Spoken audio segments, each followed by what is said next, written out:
மொத்த இந்தியாவையும் திரும்பி பார்க்க வச்ச டாப் 5 ஐபிஎல்லோட கிரேட்டஸ்ட் இன்னிங்ஸ் அதை தான் பார்க்க போகிறோம். 5th பிளேஸில் கிரிக்கெட்டோட சூப்பர்மேன், ஸ்பைடர்மேன் அப்படின்னு செல்லமாக கூப்பிடுற ஏபிடி தான் இருக்கார். ஏபிடி 2016 ஆர்சிபிக்காக 79 ரன்ஸ் அடித்து ஃபைனலுக்கும் புஷ் பண்ணியிருப்பார். கிறிஸ் கெயில் தான் 4th பிளேஸில் இருக்கார். 175 ரன்ஸ் அடித்து இது வரைக்குமே இந்த இன்னிங்ஸ் தான் ஐபிஎல்லோட ஹையஸ்ட் இண்டிவிஜுவல் ஸ்கோர். 3rd பிளேஸில் சிஎஸ்கேவோட சின்னத்தலை ரெய்னா தான் இருக்கார். 2014 பஞ்சாபுக்கு அகேன்ஸ்டான மேட்ச்சில் 87 ரன்ஸ் 25 பால்ஸில் அடிச்சிருப்பார். 2nd பிளேஸில் தலை தோனி தான் இருக்கார். 2010 எலிமினேட்டர் மேட்ச்சில் தோனி அடித்த 54 ரன்ஸ் இப்போ வரைக்குமே சிஎஸ்கே ஃபேன்ஸ் பாதி பேர் மறந்தே இருக்க மாட்டாங்க. லிஸ்ட்டில் நம்பர் 1 யார் இருப்பாங்க அப்படின்னு எல்லாருமே கெஸ் பண்ணிட்டு இருப்பீங்க. விராட் கோலி தான் இருக்கார். 2016 handle 8 ஸ்டிச்சஸோட Virat Kohli விளையாடுறாரு.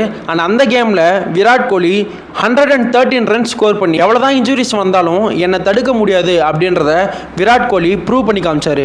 Top 5 best இன்னிங்ஸில் உங்களுக்கு பிடிச்ச இன்னிங்ஸ் எது அப்படின்றத கமெண்ட் செக்ஷனில் சொல்லிட்டு அண்ட் இந்த மாதிரி இன்னும் சூப்பரான இன்னிங்ஸ்லாம் ஐபிஎல்ல வந்து போயிருக்கு. இந்த இன்னிங்ஸ் எல்லாம் பார்ட் 2 வீடியோவில் கண்டினியூ பண்ணலாம். இந்த மாதிரி இன்ட்ரெஸ்டிங்கான ஸ்போர்ட்ஸ் கண்டென்ட்டுக்கு டிகோட் தமிழ் சேனலை சப்ஸ்கிரைப் பண்ணிவிட்டு இன்ஸ்டாலையும் ஃபாலோ பண்ணிக்கோங்க.